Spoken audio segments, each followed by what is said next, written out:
Hello and good evening, cinephiles, and welcome to another late night stream. Today is Thursday, which means I got the chance to see Uncharted about a couple of hours ago because I live in a happy place where we occasionally get to watch new movies a day early. It looks like Brent is ready, although I think he is most ready for Wordle. That's right. We're going to start this thing off like we always do with Wordle. And in honor of this being a live stream where we're going to be talking a lot about Uncharted, my views on it, my opinions on it, I'm going to start off with a very important first word, and that is Drake. Do you think Drake is going to work? Oh my god, Drake is actually. What the hell? I did not expect that to work. Oh my god. Okay, and they're all in a row? Dory, hey, what's up? Are you seeing this world genius going on? I had this whole thing planned where I was going to use like film words and then like Drake wasn't going to work because why would Drake be a word? Drake is a name. Does Drake mean something other than just being a name? I'm stunned by this. Um oh, and I don't even know what to do now. So maybe I will just like continue on with my plan of doing my plan of doing film-based words. Let's see. Let's do focus. Ooh, we got the S. We got the S. S. Nah. I thought you were going to open with chart given the movie you just saw. I mean, CH. Oh, we've already got the C, but the HART. No, I don't think we're going to do that one. But could do LIGHT, light. You got to have light to shoot a film. Am I right? Am I right? Oh, there we go. So I'm guessing that this is actually going to be a very short rendition of Wordle because what else could it be other than shake? Fourth line. Not bad, not bad. Brent, you got to tell me how many lines did it take you? How many lines did it take you? I was on 4. If you can beat 4, I'll be impressed. I can't believe, I cannot believe that Drake worked. I can't believe that Nathan Drake, lead character of Uncharted, led me to this. Led me to this particular run. Unbelievable. And then focus and light came in. Boom. Boom. Incredible. Incredible. This is a very auspicious start to this live stream. Ah, I'm feeling good. I'm feeling good. Got Alonzo already coming in here saying, let me guess Uncharted was awful. And you know what? It's not. I'm gonna get real in depth in this. So let me just come back to this view because I want all of you to be able to see my face. And when I eventually clip this and turn it into the review that's going to be going up on the channel tomorrow, I want there to be just streams of people talking about talking about my opinion of Uncharted off to the left here. So, yes, Uncharted, the brand new movie starring Tom Holland and Mark Wahlberg and a bunch of other people, including Antonio Banderas. I had the pleasure of seeing it tonight, and I do say pleasure, not lightly. I don't know if that's exactly what I wanted to say, but yeah, I overall had an okay time with the movie. Brent asking, "Will this contain spoilers?" I'm going to try to keep this as light on spoilers as I possibly can. That said, I think a lot of what is shown in the trailers, at least in the first trailer, eventually is shown in the film. Like, there's not a lot of parts of the movie that you haven't already seen scenes from. That said, I do believe this is an original story. It's not based on any one of the video games, so it's not like it's something that I could spoil if I wanted to, so I'm going to try to stay away from that. First things first, though, I need to make a disclaimer so you know exactly where I'm coming from with this review. I've said this in the past on this channel. I am a big fan of movies where people solve clues and then those clues lead them to places where there are more clues to solve, which then lead them to more places. National Treasure, Sahara, The Da Vinci Code, all of those stupid ass movies, plus the good one, Indiana Jones and the Raiders of the Lost Ark, great. I love them. I'm a big fan of them. And Uncharted is one of those movies. Uncharted is one of those movies. For some reason, I didn't pick up on that going into it, when I watched the trailer beforehand, I think I had seen it a couple of times. I wasn't aware that this would be a movie where people solve clues that then take them to places where they can solve more clues. And I've played the first Uncharted game, so I should have known that that is exactly what I would be getting. And yet somehow that just flew over my head, and I was pleasantly surprised because I cannot hate those movies. I love all of the National Treasures. I love all of the Da Vinci Code movies. I love Sahara. I love Indiana Jones. I cannot objectively rate those kinds of films because I just love the stupid silliness of them.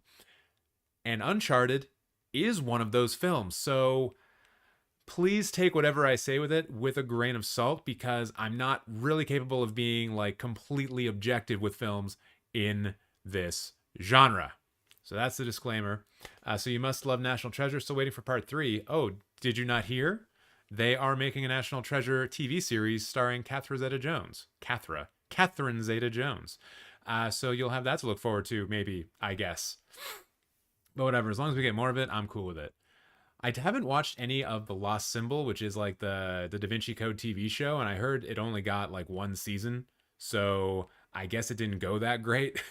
But yeah, I'll probably check it out at some point. Because, once again, people solving clues to take them to other people. People solving clues to take them to... People solving clues to take them to other places. That's kind of my jam. Water. It's good, am I right? Ugh, I'm just trying to get over here so all of your chats don't like fly into my face. Okay.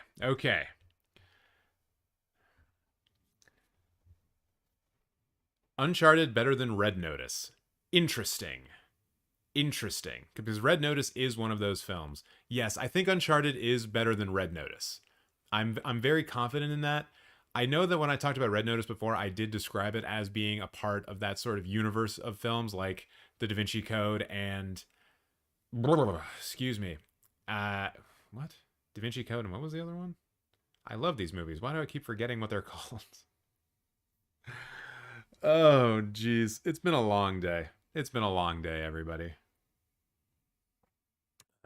Like like National Treasure and like like National Treasure and the Da Vinci Code movies.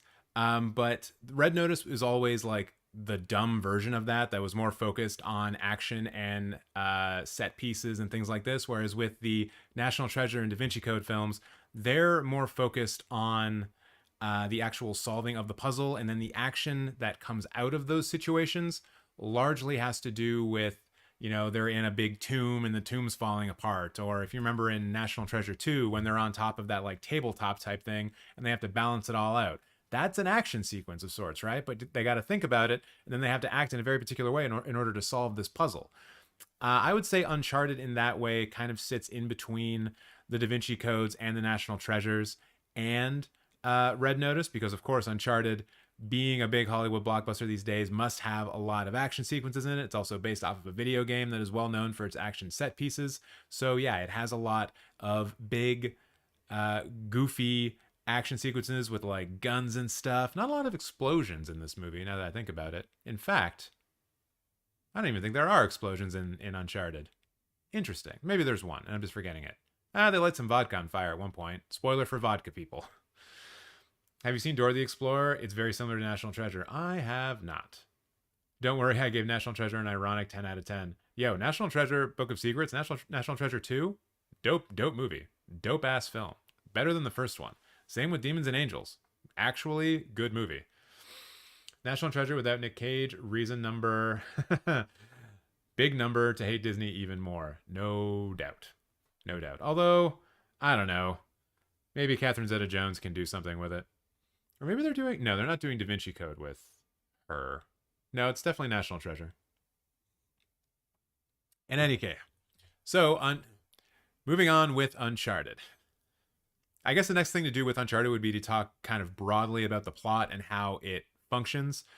We start off with a scene that you see in the trailer. It's kind of one of the big action set pieces of the film. We're starting the film in the middle technically. And then we do a little bit of a flashback and we find out some character stuff for a young Nathan Drake. He is about, I don't know, 10 years old in this flashback, and he's got an older brother. And don't worry for the people who don't want spoilers. This is all very basic stuff. I'm not going to get into like the big twists and turns of the plot. And Nathan's older brother, he's on a third strike. He's about to get arrested. So he runs away and is not seen from again. And then Nathan grows up into the Tom Holland beefcake that he is. And I say beefcake because there is a scene in this film where he's definitely just like working out his abs and showing off his abs. Like, they very much wanted to please the Tom Holland stans going into this film. Or with this film, I should say. So then Nathan is approached by Mark Wahlberg's character, Sully. They have a bit of an issue, and that's what I'm going to talk about a bit later when I get into the cons of this movie.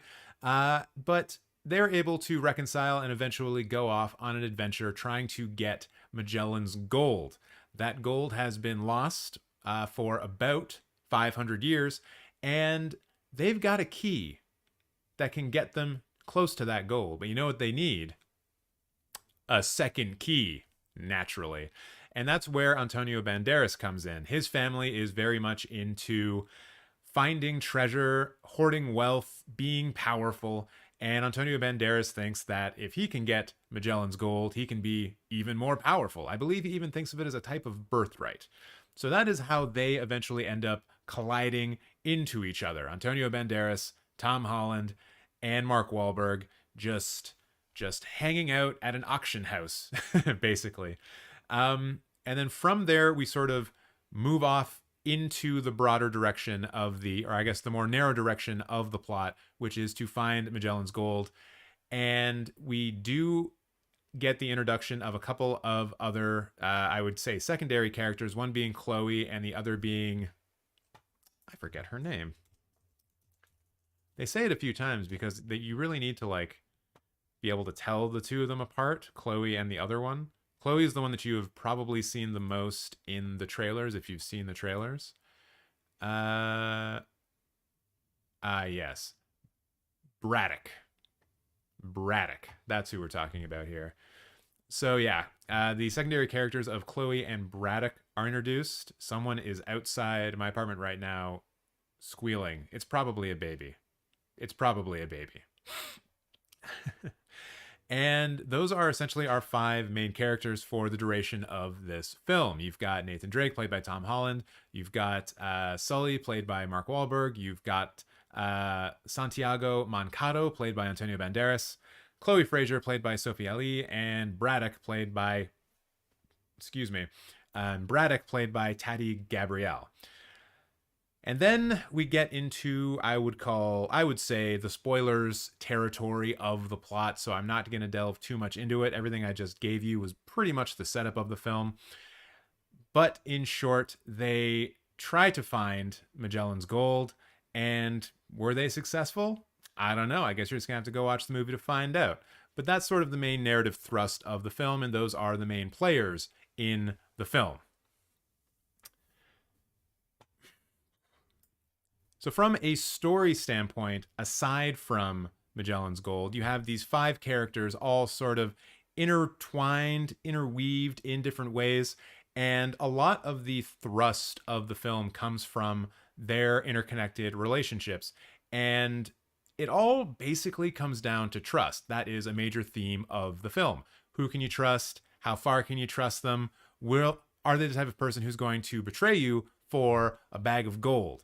And that really underpins a lot of what happens in the first, I would say, 2/3 of the film. It's where a lot of the tension comes from. Can you trust this person? Can you not trust this person?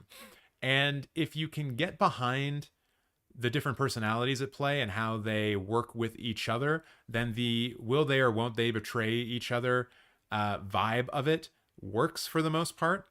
In the case of Tom Holland and Mark Wahlberg, it's kind of like they're playing with us a little bit too much because we know eventually that those 2 characters in the video games are buddies. That's not apparent in this first film because this is kind of like an origin story for their relationship. So you do get some of the like, will they or won't they betray each other? But it doesn't come off as being particularly strong because we know that eventually they do. For people who have never played the video games or have never heard or know anything about the video games, I suppose the will they or won't they could make the film a bit more exciting, could make it a bit more tension filled. But for myself, who has played the first game and who has, seen cinematic trailers and things like that for the other games, I pretty much knew that they were eventually going to be okay. So that felt a little out of place and not necessary in the film. Looks like we've got a bot coming in hot. Oh my goodness. They must be here for Tom Holland because they're certainly not here for me.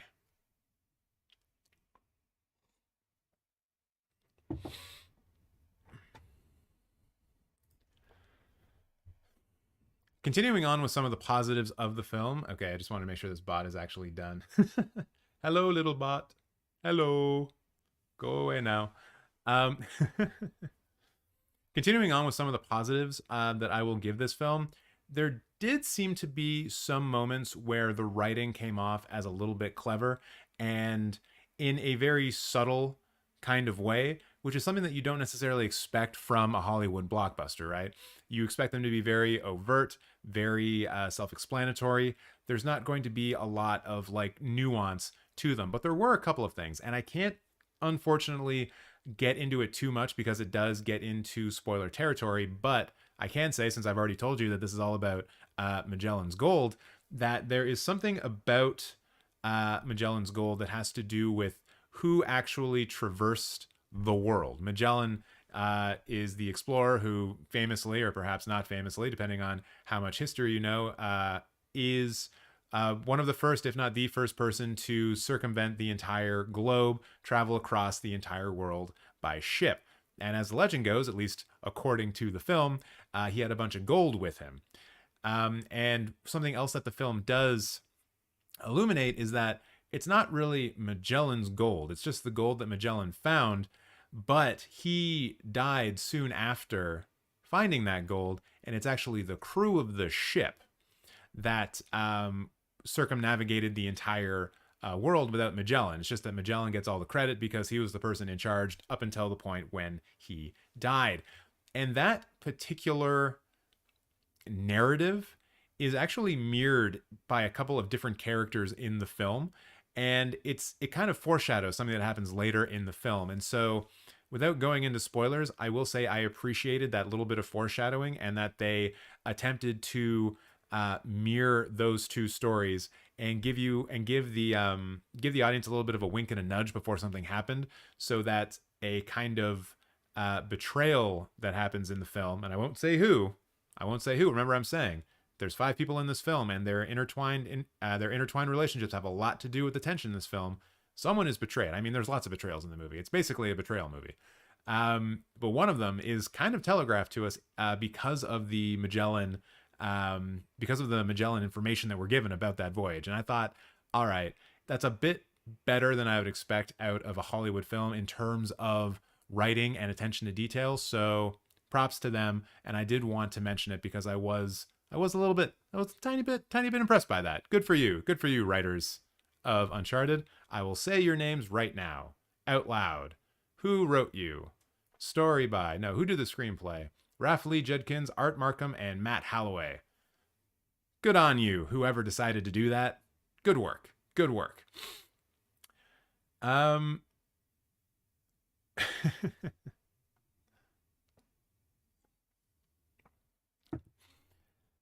Now I have to get into the cons, the things that were not very good. And something that this film does that is a scotch unforgivable.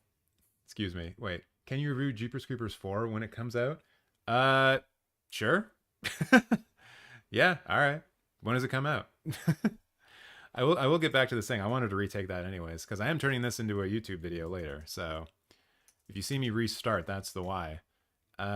Jeepers Creepers 4? Is that actually a thing that's coming out? Oh, Reborn. Coming out. We don't actually know when it's coming out, though. Is that what's going on? Okay, it has a release date of 2022. So, Yeah, I could probably fit that in. Still got a lot of days left in 2022. By the way, if you're new here, please subscribe to the channel. Hit the notification bell. I'd love to see you back for future videos. Back to Uncharted. I must now get into some cons for Uncharted because it certainly has some, and they need to be addressed. And the main one is that this film insults its audience, or at least it insults the intelligence of the audience. One of the major ways that it does so is that it treats a lot of things like magic. So in this film, there are a few different sequences that either rely on the people in these sequences. Excuse me. There are a number of sequences in this film that rely on the characters involved to be masters of pickpocketing, and also in one case, just kind of vanishing into thin air. And instead of the writers thinking of something better to do in order to move the plot forward, they just think to themselves, oh, obviously these people are capable of magic. In the case of pickpocketing, there's one extremely egregious example that I was kind of dumbfounded. I thought they were playing a joke on me for a split second. It takes place within about the first third of the film, so I'd say it's probably actually just at the end of Act 1. Basically, someone has something in a backpack, and someone else is able to just walk up to that person, stand about 3 feet to 4 feet from them, never really get close to them, and yet somehow is able to remove the item from that person's backpack. And I will reiterate this if I didn't say it before, which is not really reiteration, but that's not the point. The person is wearing the backpack, and they do not remove the backpack. The person who did the stealing had no opportunity to steal this. It is physically impossible for them to have done this. And yet, the film treats pickpocketing like magic. And the person just steals it because the plot requires it. And I personally felt kind of insulted by that. Like, I couldn't imagine a broad audience watching a scene like that and thinking to themselves, oh yeah, no, that's how pickpocketing works. People can just reach into bags that are on people's backpacks when those two people are facing each other in a conversation, and just take that person's stuff without the other person realizing it. Yeah, of course that makes sense. No, it goddamn doesn't. It's bullshit. Why would you ever do that? That really bugged me. That really, really bugged me. In other instances, where the movie tends to insult its audience, or at least the intelligence of its audience, and I know that I'm saying this with with bots up on the screen for everyone to see. Note for future TJ, turn the chat box off when I'm doing one of these straight to camera reviews during live stream. Better video game movie, Uncharted or the original Mortal Kombat? I think Uncharted's probably one of the best video game movies that exists, honestly. I know it's a very low bar, but I think, yeah, Uncharted's probably one of the best video game movies that exists. The bots are already gone. Because of the way the chat bot works, it doesn't get rid of stuff, and that's my own fault. Another example of how the film, you know what, maybe I'll still be able to see your chat. I just won't have to worry about cutting around it. Yeah. Oh, how I screw myself sometimes. One of these days, I'll figure out how to do this channel properly. Another instance where this film insults its audience is with the interactions between Nathan and Sully, especially at the beginning. The first interaction between them is largely okay. It contains some magic pickpocketing, but whatever. No big deal. I've already said my piece about that. But then we have a scene where Nathan basically tries to get something back from Sully, and they have a nice little conversation with each other. And it's very clear that Nathan doesn't trust Sully. And then all of a sudden, he does. And it doesn't take him long to come to the conclusion that he should go into business with Sully. And the whole interaction seems very forced. Like, no one would have that interaction with this person and then decide, you know what? I think I'm going to trust this guy. Doesn't work like that. And there's another interaction that's very similar later in the film where Sully and Nathan are not on the best of terms. In fact, you could say that their partnership at that point has ended. Minor spoiler warning, I apologize. And then everything's just kind of fine because the plot requires it to be fine. Once again, they could have done a much better job of showing us how their relationship became repaired in that one instance, but they don't.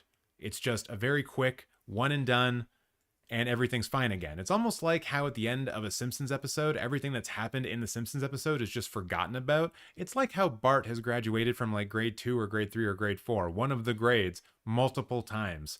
It's almost like when we get to a certain point in the film and the film just needs us to have, or the film just needs to have these characters together, everything that happened previously is forgotten about and then we just move on from it. And it just feels cheap, and it feels like the writers are not respecting the audience, or at least me, in that way. Not a fan of that. I really need these big budget films to stop doing things like that. And I had a couple of nice things to say about the writers before this, but now I've got some not great things to say about it. And I guess the final little piece, which is a bit of a nitpick, but it also plays into the pickpocketing, is magic. There's another instance in the film where Chloe finds herself in a bit of a tough jam, and she should not have been able to escape. She just should not have been able to do it. And yet, she did. Bugged the hell out of me. Couldn't understand it. And if you see the film, you'll understand what I'm talking about. And I know that this is just down to the film needing to get her out of that situation because she has to be in order for certain things to happen later. But like, do a better job next time. I wish I could give a better criticism of it than that, but I don't even know how they would have fixed it. And that's kind of the problem. I have a feeling that the writers wrote themselves into a corner with that particular sequence and couldn't do much else other than have her just disappear, even though she should not have been able to. But the film needed her to, so she did. And yeah, that bugged me. That bugged me quite a bit.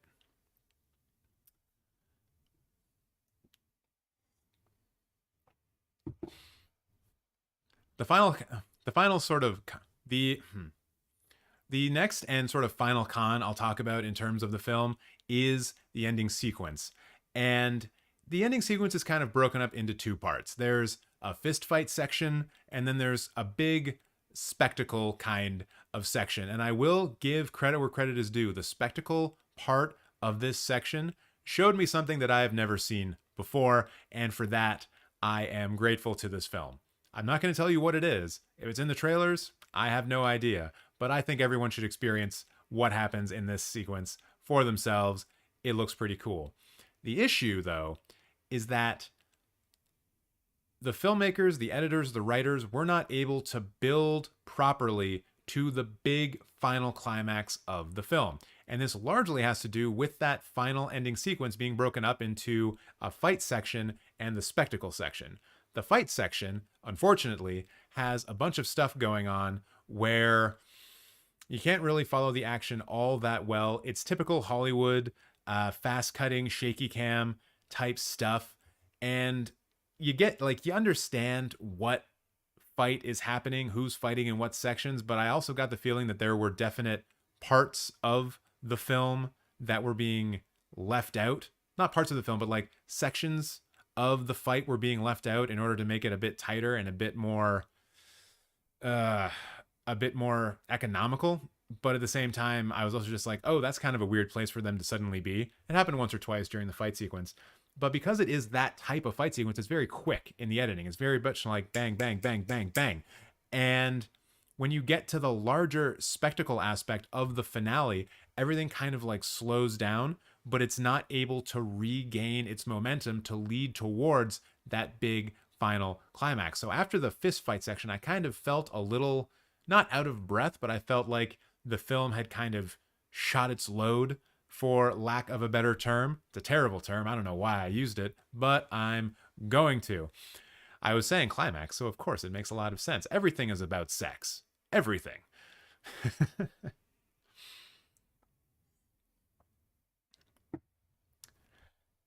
So then when we get into this final big spectacle sequence, I think for myself as an audience member, I was kind of just tired a little bit. And then the film did nothing to rev it back up. It's almost like they were relying too much on what was on the frame and didn't think that they needed to build back up for the last very final moment of what was the climax of the film, which is a bit unfortunate because, like I said, that final spectacle aspect really showed me something I'd never seen before, and I kind of wanted it to be given the same kind of buildup that we got leading into the kind of fist fight sequence, and then that eventually coming to its conclusion. So, and I know that may sound like a bit of a nitpicky type thing, but I'm a strong believer that the ending of a film can really dictate how you feel about a film. And I was a little bit left down. I was a little bit let down by just that little bit at the end. And unfortunately, I had to walk away from the film feeling a little bit disappointed. However, I think it needs to be said that even with the moments of the writers not respecting the audience, or at least respecting their intelligence, and the kind of minor letdown that I felt from the ending, overall, I'm pretty okay with Uncharted. And that's a good thing because you can definitely tell by the very end of this movie that they're making more of them. Like, there is so much setup here for future films. It's kind of insane. And all of that setup has to do with post-credit scenes. There are two that I saw, and potentially there could be a third. I don't know if there is because I didn't stick around. I didn't think about it because I thought that I got all of the post-credit scenes already. But they essentially, what they do is that when the film is over, they then show you the title card of the film. So you don't get anything at the beginning of the film. The film just starts. You get the Uncharted title card at the end, and then you get one post-credit sequence, which is not even really a post-credit sequence because none of the credits have gone up yet, but it's a post-film sequence, I guess. And then you get another post-credit sequence, which may or may not be like a film version of one of the beginnings of one of the video games. It kind of seemed like it was, or at least it was sort of like a film version of one of the video game's cutscenes. Once again, I've only played the first one, so I don't know for sure, but it felt like it was trying to appease the diehards like real hard. And then the actual credits kick in. So I don't know if there's a third one. There could be. There potentially could be. Maybe it has like Venom or something at the very end of it. Who knows? Maybe we're just going to get like a Sony Cinematic Universe, and that's how it's all going to tie together. Of course, that's not going to happen, but you definitely can tell that there's going to be another one of these movies. And it's almost to the point with the way that they set it up that they don't care about the box office for this film. I think Sony has just decided that Uncharted is one of their franchises, and they're going to make it, despite what the audiences want. I guess we'll have to wait and see to find out, but I wouldn't be surprised even if this film does like less than 100 million in its first like couple of weeks, which I would be surprised if it got over because of how like undersold I think a lot of the theaters showing it are. If it gets below that and they still decide to go ahead with it, I think that'll basically confirm it for me.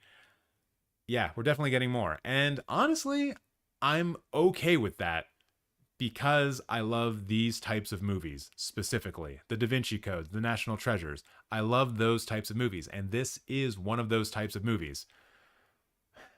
I just want them to respect the audience a little bit more next time out, and I'm sure that they will, because of course they're going to watch this video that I put out later. Or wait, they're going to watch this live stream that I'm going to turn into a video later. Probably, yeah, that's how this all works.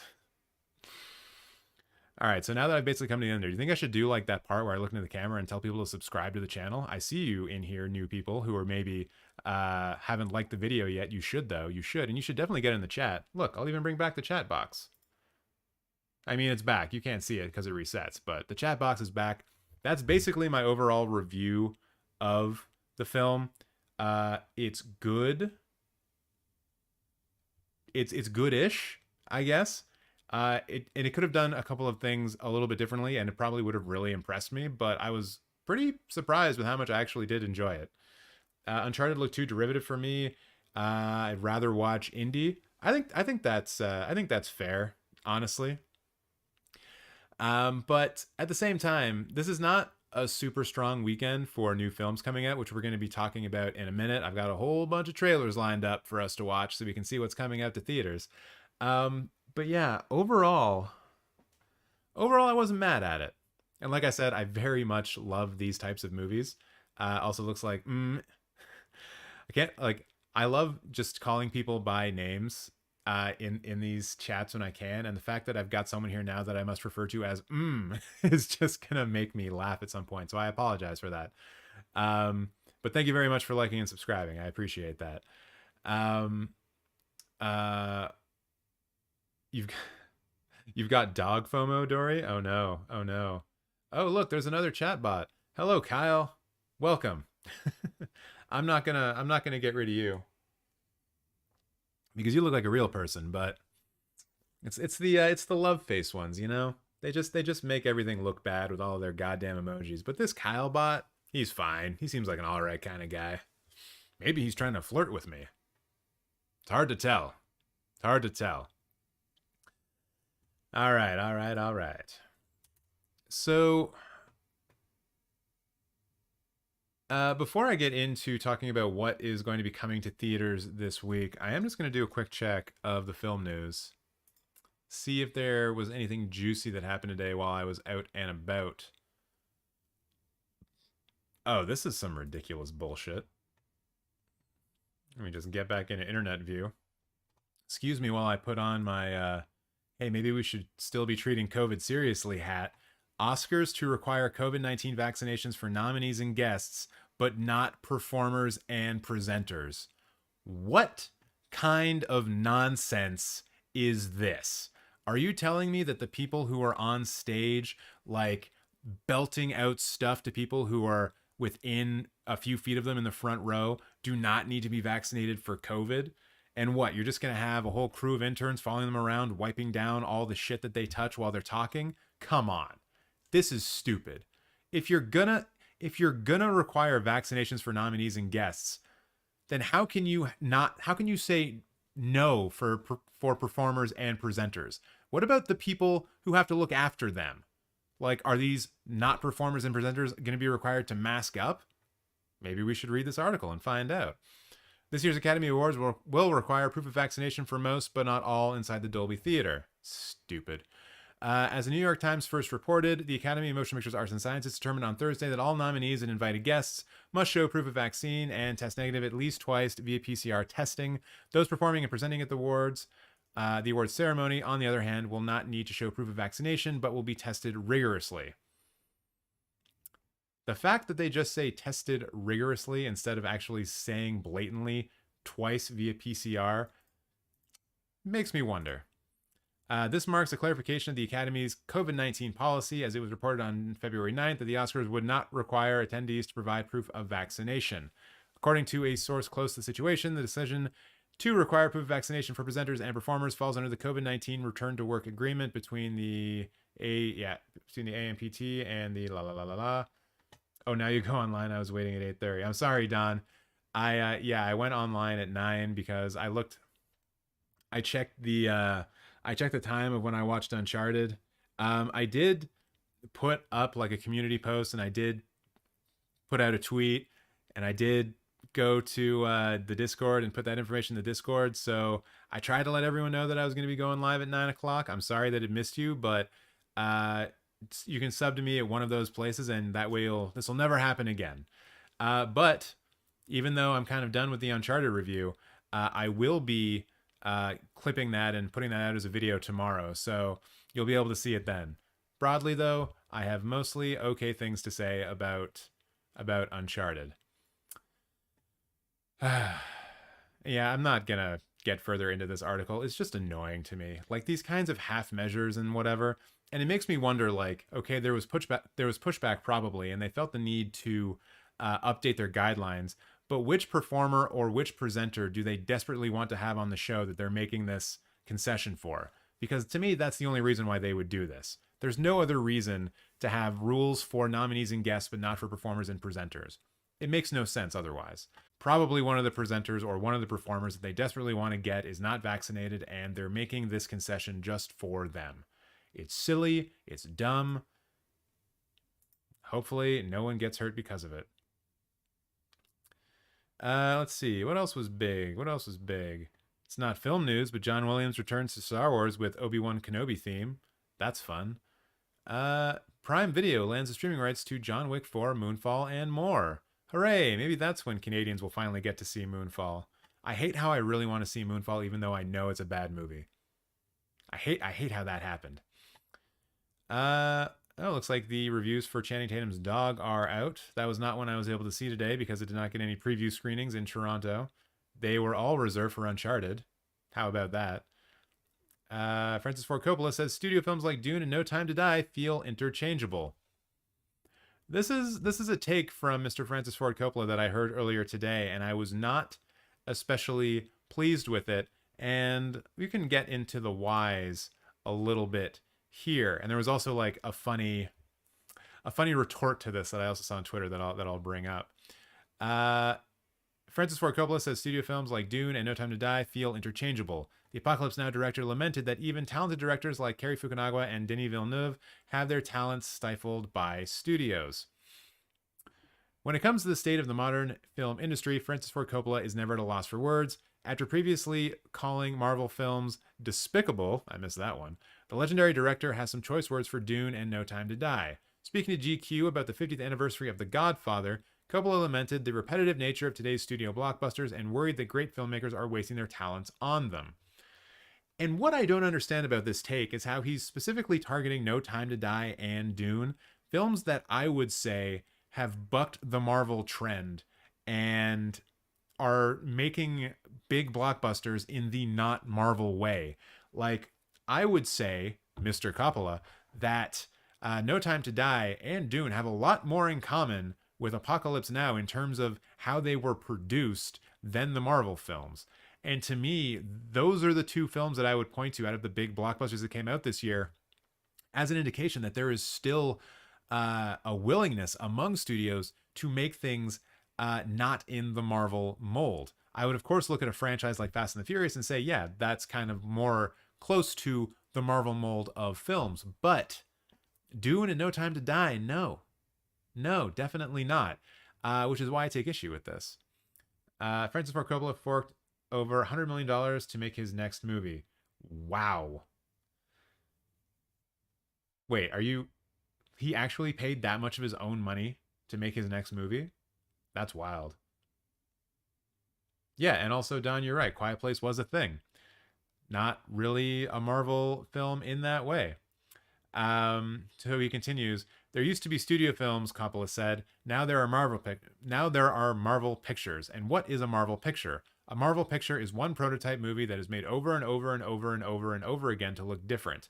Even the talented people, you could take Dune, made by Denis Villeneuve, an extremely talented, gifted artist, and you could take No Time to Die, directed by Cary Fukunaga, extremely gifted, talented, beautiful artist. And you could take both of those movies, and you and I could go and pull the same sequence out of both of them and put them together. The same sequence where the cars all crash into each other. They all have that stuff in it. They almost have to have it if they're going to justify their budget, and that's the good films and the talented filmmakers. I mean, not to be that guy, but there are no cars in Dune. Francis. There are no cars in Dune. And I kind of get what he's saying. He's comparing like the Jason Momoa action sequence where he's driving around the Thopter to like a sequence in No Time to Die where James Bond is also driving around a car. But like, come on, man. Are you going to tell me that James Bond films back in the 60s and 70s didn't also like have to have car chases and those weren't mandated by the studios? Like, just because you were able to make Apocalypse Now and The Godfather free of most studio intervention, that's cool, but you also kind of ruined it for a bunch of people. You know, a lot of people look back at Apocalypse Now, and I shouldn't say a lot of people, that's like Donald Trump bullshit. If you look back at Apocalypse Now, it took 4 years to make, 400 days of production, like well over 2 years in editing, to the point where if you tally up all of the edits in the original film and map them out over the amount of days that post-production actually took on Apocalypse Now, they were editing at a rate slower than one edit per day. I know that Apocalypse Now is one of the best films of all time, but from a purely business perspective, you cannot expect studios to take that kind of financial risk over that amount of time. The main reason that we have Marvel films coming out in droves that we do is largely because they are safe investments. If you want to say that you want these talented filmmakers to make the films that are precious to them, that they can spend a little bit of time with, like, cool, start a studio and have that be your model. But in the big business world of Hollywood, that shit doesn't get to fly. And it sucks, but it's also a business. And I think a lot of what you're looking for, a lot of the films that you want to see, they're just the films being made outside of the United States, outside of the studio system. The big budget non studio film, or at least the big budget film free of studio intervention, or I don't want to say studio mandates, but like a studio plan of like, you will start shooting now, you will be wrapped here, and we will have this film in theaters on this specific day. That's not going away. You're not fixing that. You're not getting rid of that. There's no way you're going to get these corporations to like take more financial risks. Of course not. Not a chance. And I understand why he's upset. I think it sucks that there's a bunch of like cookie cutter Marvel films all over the place. But at the same time, just watch all of the other movies. How about that? I mean, Shang-Chi was Asian, but instead of wearing robes or loose martial outfit, he wore leather. Not sure what that comment's getting at. I mean, unpopular opinion, Knives Out was a masterpiece. I'd rather the directors and writers make a different story than a sequel, but they already greenlit a Knives Out 2. But that's the thing I think we can expect from a Knives Out 2, is that we are going to get a different story. It's just going to be in a different location. Like, the way that the Knives Out franchise is going to work is going to probably be a lot like how the Agatha Christie films of the past worked. You had Death on the Nile, and you had Murder on the Orient Express. You had the one main character of Poirot, or in this case, old James Bond. His name just flew out of my head. And you're going to have them solving mysteries in different locations with a whole bunch of different people. So the mysteries do change. The stories do change, but you have that one character going from film to film to film, kind of anchoring it. I don't mind that. I don't mind that at all. So yeah. And I'm trying to think, like, here, Don, was he saying it? Like, do you think it's the unpopular opinion to say that Knives Out was a masterpiece, or that you would rather them be making a different story rather than a sequel? Because I don't think Knives Out was a masterpiece, but I do think it was pretty good. Devil's Advocate, Chloe Zhao wasted her talents on Eternals. Yes. Yeah, of course. We should always be skeptical of Marvel when they bring in like a hot indie director to do one of their films, because we know that they're not going to have really much say over how it's done. Yeah, just don't trust them. And I think Marvel is probably going to start getting into hiring directors that they can easily control, more than directors who have like very specific artistic desires when it comes to how they make their films. I think we kind of saw something similar with the Captain Marvel film. Obviously, we got Sam Raimi in for the new Doctor Strange, which I think hopefully will be fun. But once again, I can't really imagine that Marvel's going to give up a lot of their say on these things. So the kind of world that Coppola is like wanting here, it just doesn't exist. It doesn't exist anymore, and I'm sorry for that. But also, we just also need to say it, that like people like Francis Ford Coppola kind of ruined it for the rest of us, because he took 400 days to shoot Apocalypse Now and spent like over 2 years in post-production on that film. They can't take those kinds of financial risks, so this is how they make movies now. Sorry. I don't think I really need to get any further into that, but I did want to bring that up. Oh, the funny thing about that was the Twitter post that I was alluding to. Someone said, "Oh, this is coming from the guy who has released like 3 different versions of all of his films." He's the one who's constantly like repeating himself over and over and over again. You've got Apocalypse Now Redux, Apocalypse Now Final Cut, You've got Godfather and the 4K re-release of Godfather coming out right now. You've got The Outsiders and the director's cut of The Outsiders. Pretty sure you have Godfather Part 3 Coda, which is a new version of Godfather Part 3.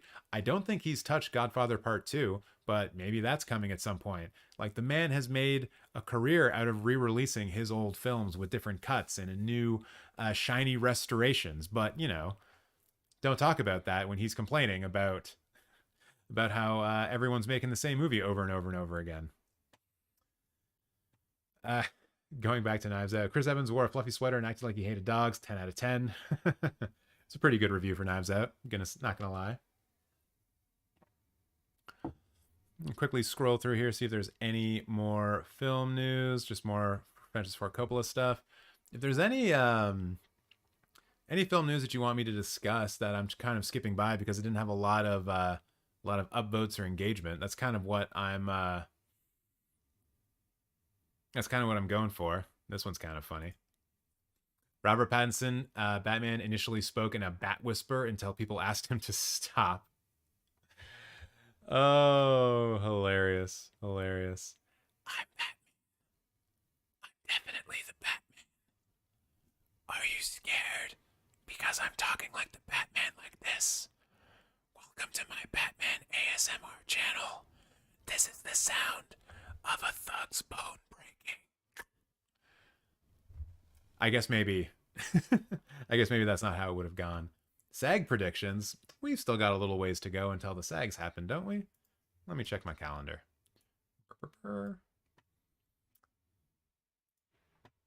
I think the SAGs are actually a little hard to predict considering they went so much in different directions than how the Oscars actually went. So I don't really know how they're going. I don't really know what they're going to do, to be perfectly honest. All right, so the SAGs are in like a week and a half. So why don't we save that for a live stream next week?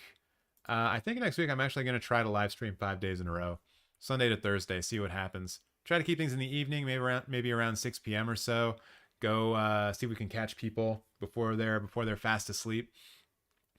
But yeah, gonna give it a try. I've gotten some good metrics off of these live streams so far. We've got about the same usual amount of viewers that we have right now.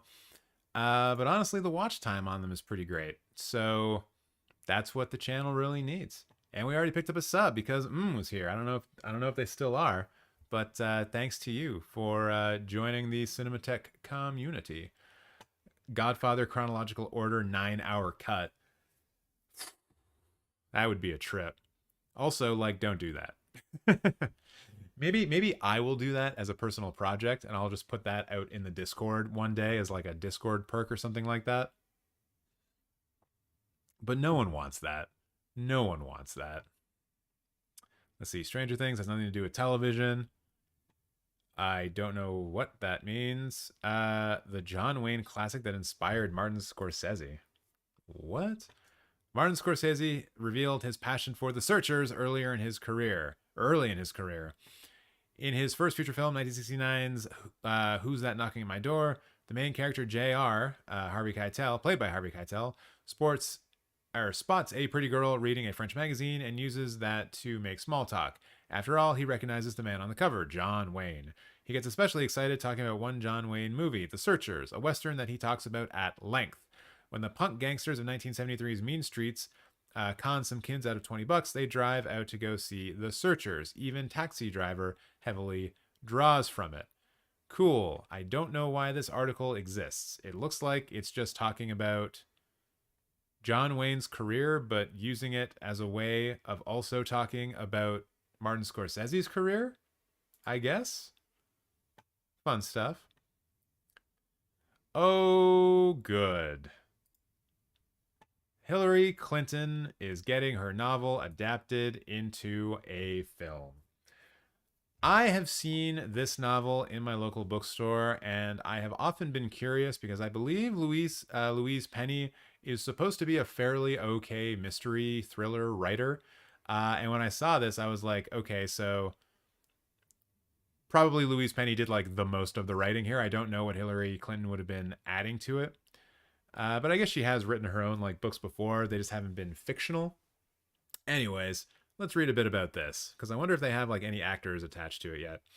Madison Wells, Gigi Pritzker's award-winning independent entertainment company, has acquired and will develop the feature adaptation of State of Terror, the best-selling novel from former Secretary of State, U.S. Senator, and First Lady Hillary Rodham Clinton, and the New York Times best-selling novelist Louise Penny.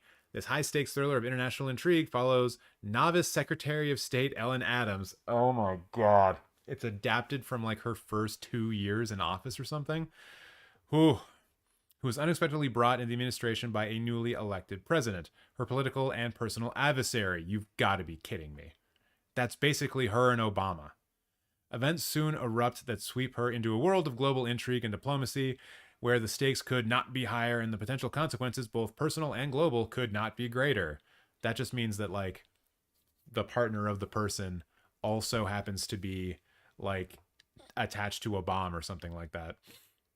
Both Clinton and Penny will serve as executive producers as well as consultants on the film, while Hidden Light Productions will produce. Pritzker and head of film and TV Rachel Shane will produce for Madison Wells. Madison Wells recently unveiled its new look and identity at the end of last year in an effort to better reflect the company's commitment to be a champion of the voices of both established and up-and-coming storytellers, in the belief that good storytelling sparks important conversations. The acquisition of State of Terror follows other important rights acquisitions by Madison Wells, including Emily Nagoski's seminal tome on female sexuality, Come As You Are, which is being developed for film/TV and podcasts. Madison Wells is also developing Emma Straub's All Adults Here for TV, with Sarah Hayward attached as executive producer. Okay, so we don't know who is directing. We don't know who is involved. We don't know anything about this. We just know that Hillary Clinton is now a film producer. Hooray! Maybe that will keep her out of attempting to run in 2024. Please, Satan, please keep her out of running for president. Please, please, please, please, please, please, please, please. All right, I'm not seeing any other big film news. Yeah, and I think this is getting into stuff that happened yesterday, so I think that's all the big stuff. Not a very hot film day today. Double check. Anything? Bridgerton season 2. No one cares. Yeah, no, I think we're good. Apologies to the Bridgerton stans. I didn't mean to shame you right there. Okay. So yeah, all done with that.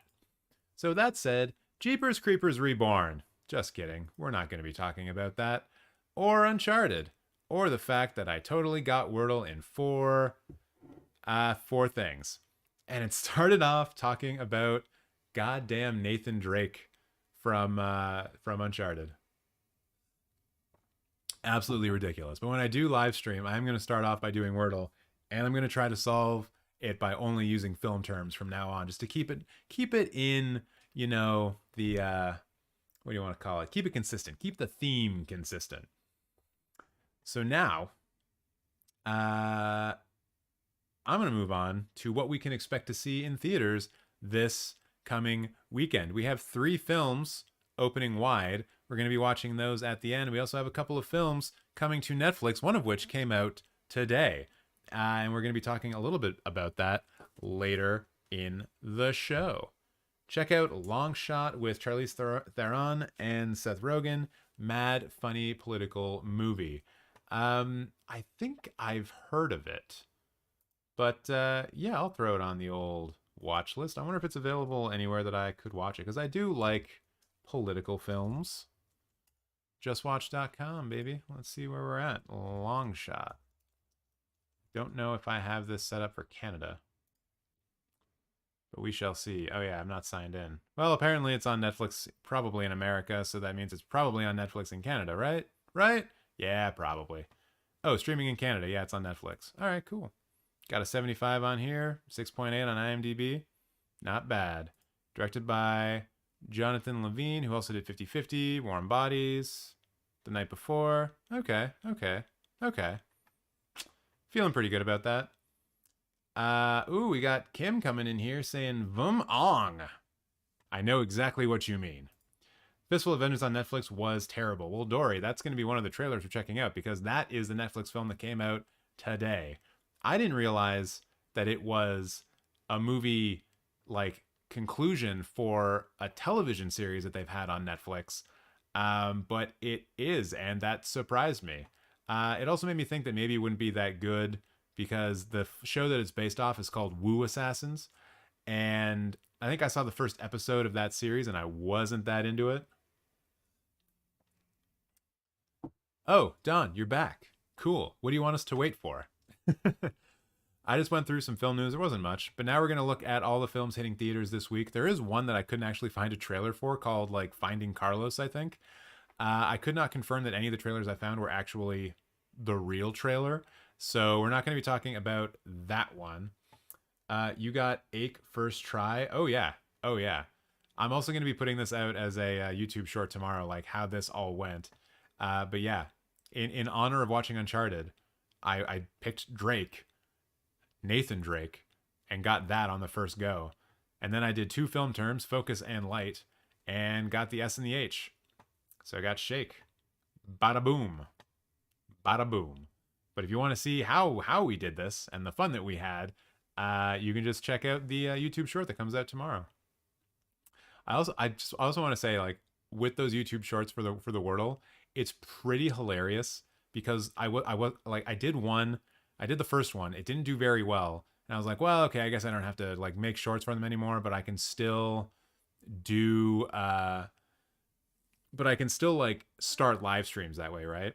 And so then this morning when I woke up, I saw that the first Wordle YouTube short started to blow up and it's now like getting close to 1,000 views. So I'm like, well, I guess I'll just do Wordle shorts every day. But I wanted to figure out a way of relating them back to film so I could keep them relevant so that when people see those and maybe subscribe to the channel, they're not caught off guard when we're talking about movies all the time here and not Wordle. Try Weary, Mind, Pix and Blind. Mind is a 4-letter word, my friend, although I'm sure you mean like mines or something like that on the end. Unfortunately, none of those are film terms, so I can't use those. Sucks. But I have a whole bunch of other words like focus, dolly, grips, light, scene, wipes, point, angle, jumpy, flash, frame, Dutch, edits, cross, shots, match, rough, sound. Oh, mouth. True. The mouth of the camera? Maybe we can fit that in. All right, so the first trailer we're going to check out for a film that's hitting theaters this weekend is called A Fairy Tale After All exclusive trailer. Oh, wait. Brent is giving me more of these. I got to write these down. Actor Reels, which I probably won't use because it has a double letter, but okay.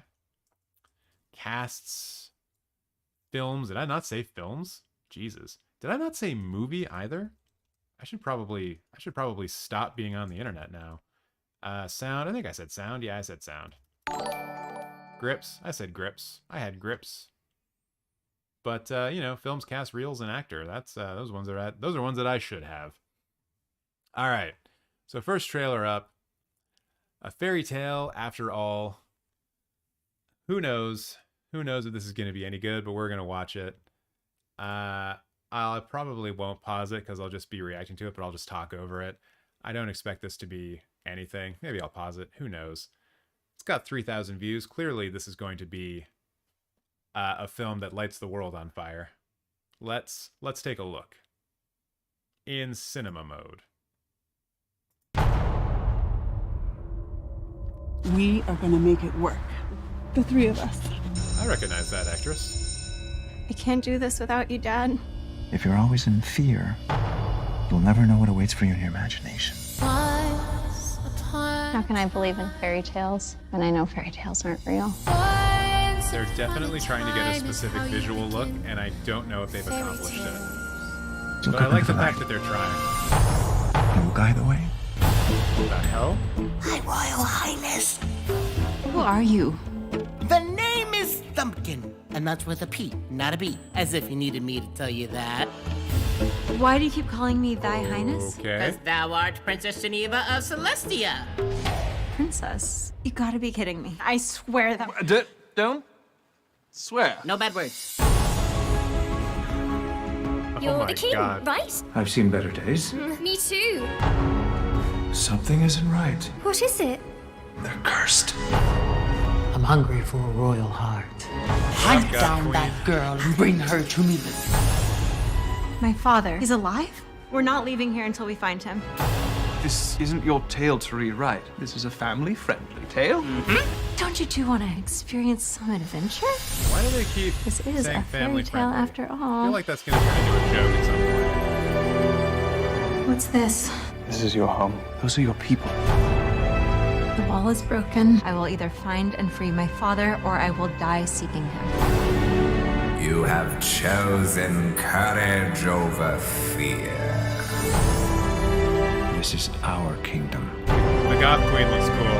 Everything Our else, fairy I'm not tale. into. Also, that big puppet is freaking me out.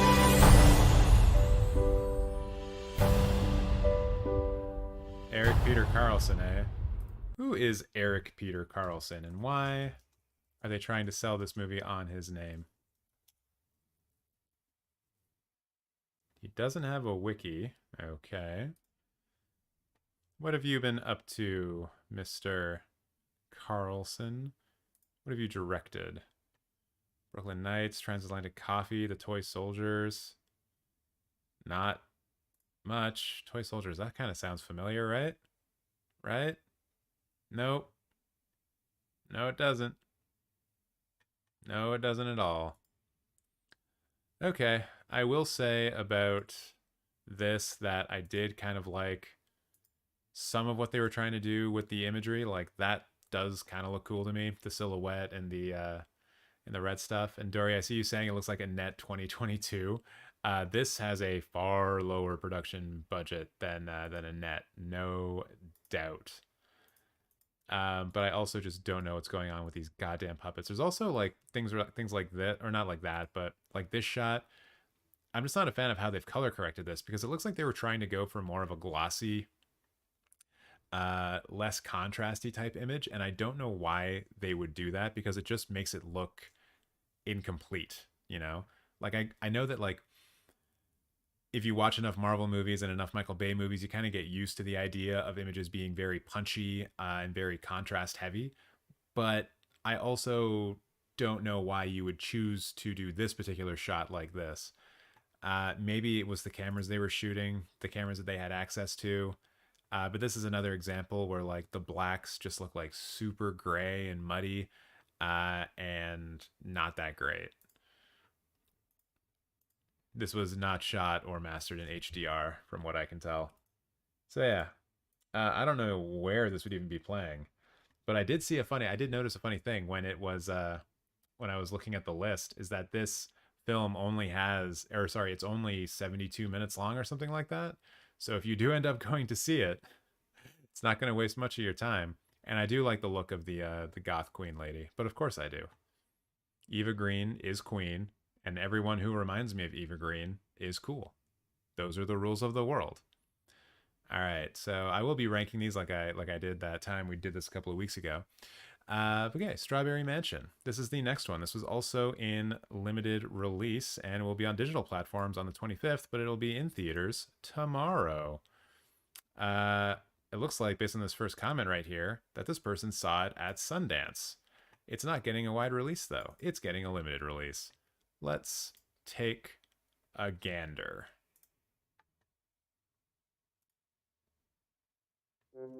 Arrived at the home of Arabella Isadora on September 22nd, 2035. I'm here to perform a preliminary audit. It appears we have no tax records for you or your property. Ooh. And I couldn't help but notice all the tapes have been not updated to the new format. You know, the air sticks became mandatory 7 years ago. I guess I lost track of time. I will begin my audit immediately. What is this? He's waking up. Where's Bella? You want to kiss me? What? Do you believe that your dreams are your own? Of course. I want you to look at this. You find anything interesting on the tapes? I think I'm losing my mind. They're trying to kill you. Come on, we have to go. Well, why are they trying to kill me? I can't breathe! Because of what you know. Captain! A blue demon! Bella! No sign of Bella. Gotta find her.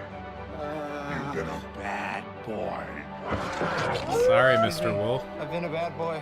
Death to all bad boys. A cult weirdo classic. Yeah, I think that's probably the good way of describing what I'm seeing right What's now. wrong with you people? I'm sorry about the rat jump scare, Dory. You can fight Oh it. my god, it's like that Coca-Cola commercial. Why did you bring me here? I wanted someone to share my dreams with. This looks so strange. And I want to see it. But I probably won't. But that is not what I was expecting at all. Especially, like, that's that part where the goddamn face melted. Did y'all see that? Captain! Yeah, find it again. Blue demon! Bella! No sign of Bella. Gotta What find was her. it before this? You've been a bad boy. Excuse me. I've been a bad boy. Death to all bad boys. Believe that your Yeah, it's dreams back are your here. own. Creepy. course. Also, that's kind of cool. What? Do you believe that your dreams are your own? Of course. Look at that. Look at that guy with his French horn. That's fun. I want you to look at this. You find anything interesting on the tapes? I think I'm losing What is this? my mind. That is wild. Ah, it's so cool. But like You find also, anything interesting? I want on to see the like the tapes? first frame, or if it was like I'm all. losing my mind. No, yeah, that's really trying to nice. kill you. That's Come on, we have to that's go. really nice. Why are they trying to kill me? Can't breathe! Because of what you know. This is sort of like the almost on the opposite spectrum of the film that we just watched, where they're both like low budget indie films, but somehow I'm way more into this than the other one. No sign of Bella. Gotta I find can't her. really put my finger on why either. Been a bad Maybe it's because the boy. weirdness seems more intentional, Excuse me. I've been a bad boy. and it's To more. all bad It's a more cohesive weirdness somehow. I don't know, man. Maybe it just is scratching certain What's wrong with you centers in my people? brain. We're disintegrating! Reminded you of Hell Comes You to can fight Frogtown. it. I have not Why seen did you that, bring me here? I wanted someone to share my dreams with. but if it's anything like this, that sounds kind of fun to me. Very weird. Okay. So there's another film you could potentially watch this weekend.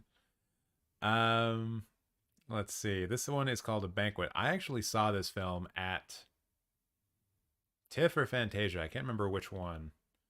But yeah, I'll let the trailer speak for itself, and then we can chat a bit about it afterwards. This is in limited release as well, so you probably would only be able to see this at the. I mean, it was an IFC film. It'd probably be at the IFC Theater in Manhattan. But yeah, let's see what we got. Mum, I'm going now.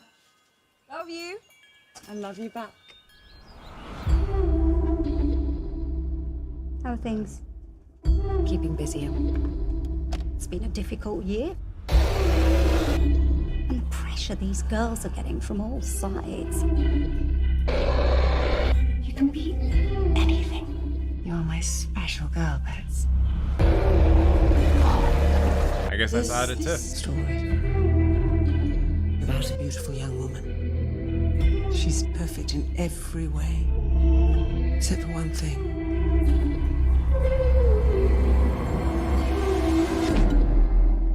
She never eats.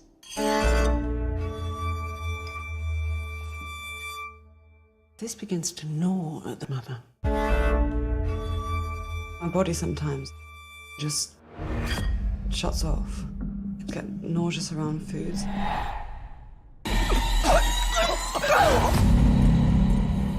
You're unwell. We'll figure this out, okay? I can feel something inside of me. I've been chosen. You're a very good mother. Do not infect this family with your ideas. Look, this is getting seriously out of control. Are you suggesting Betsy's been possessed by a demon? Quite the opposite. I believe Betsy's possessed this family. You, most of all. It's not a game, Betsy! Mom!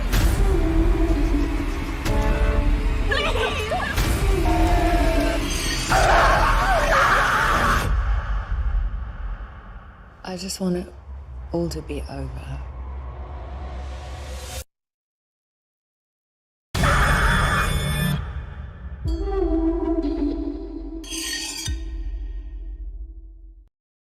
So yeah, it's an interesting film, I'll say that. Just looking at this trailer reminded me a lot of the things that I enjoyed about it when I watched it. Like the mother character in this film. I believe at one point she was some sort of professional chef, but is no longer. And that is one of the tensions in the film. She is having trouble paying rent and stuff like that. But she's a pro level chef, so she's still able to make like really good meals for her family. And a lot of the cinematography used for the eating sequences is real good. You saw like little brief snippets of it, but there's a lot of attention paid to the food, and I think partially that is to highlight the degree to which the main character is not eating. Like if you can show the audience and make the audience super hungry for whatever food is put out onto the table, then it really serves to highlight just how much this person doesn't want the food. You know what I mean? Yeah, it's good. And honestly, a lot of the cinematography looks a lot better to me on the small screen. So maybe it's better watched on digital, but it's cool. It's a decent flick. I'll say that. And hello to all the people joining who are just joining in. Please make sure to like this stream and to subscribe to this channel, because we're just talking about movies. Right now we're going through all the movies coming to theaters this weekend, starting with the ones coming in limited release. I've already said my piece about Uncharted, but if you subscribe to the channel, I'll be putting up my review of it tomorrow. And yeah, if you want the cliff notes, I thought it was okay. Did a couple of things I wasn't a big fan of, but overall, thought it was fine. Probably the best video game movie that's ever been made. And I just saw someone add a like to the counter, so thank you so very much. So that was the trailer for A Banquet. Now we come to Too Cool to Kill. I have no idea what this is other than what this title has just told me, which is that it is a Chinese comedy. Also, hello to Peter, who got in the chat and said, I saw a really good, quirky little movie yesterday called Spider-Man No Way Home. It was good. Yeah, it's a good movie. It's perfectly acceptable, is Spider-Man No Way Home. No spoilers, though. No spoilers. There's still people here who have not seen Spider-Man No Way Home. I'm looking at you, Brent. I'm looking directly at you. Actually, I don't even know if you're still here or not. But, yeah. Still people who haven't seen it. Anyways, this is the trailer for Too Cool to Kill, another movie coming out this weekend.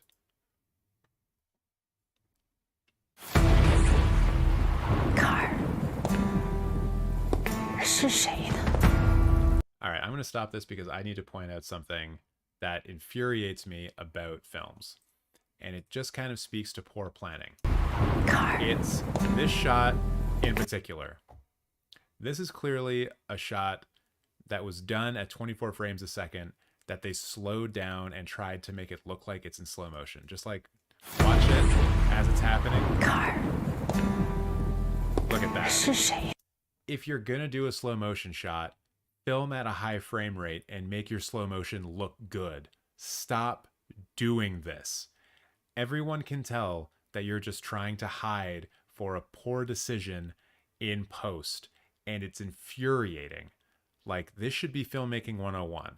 If you know a shot's going to be in slow motion, then shoot it at a high frame rate and put it in proper slow motion. Don't do this.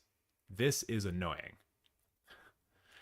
And while you're at it, go support indies like Spider-Man No Way Home. They need our help. Yeah, those indies that are the third highest grossing films of all time. No, Brent, don't get tired. You'll miss out on the trailer for Texas Chainsaw Massacre, which is coming up next. 卡尔是个杀手，一顶尖的那种，就没有活人见过他长什么样。没有活人见过他。你认识卡尔？他是我的影迷，非常狂热的那一种。如果你能把他找来，咱俩的事情好商量。我有一部戏，想请你做我的男主角，扮演一个杀手。为什么觉得我合适呢？因为你的表演真的是没话说。不，这个地方，请你仔细说一说。作为一个演员，可以把角色的灵魂塑造得淋漓尽致。我觉得您和角色真正做到了合二为一。导演，就不麻烦您了，您把剧本给我，我好好揣摩。那如果说这部戏没有剧本，你会怎么演？那我只能瞎即兴发挥。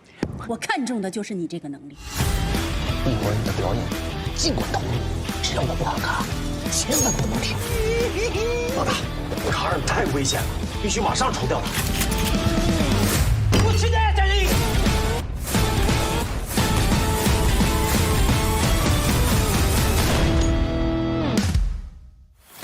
有人在追杀我，你不能出去。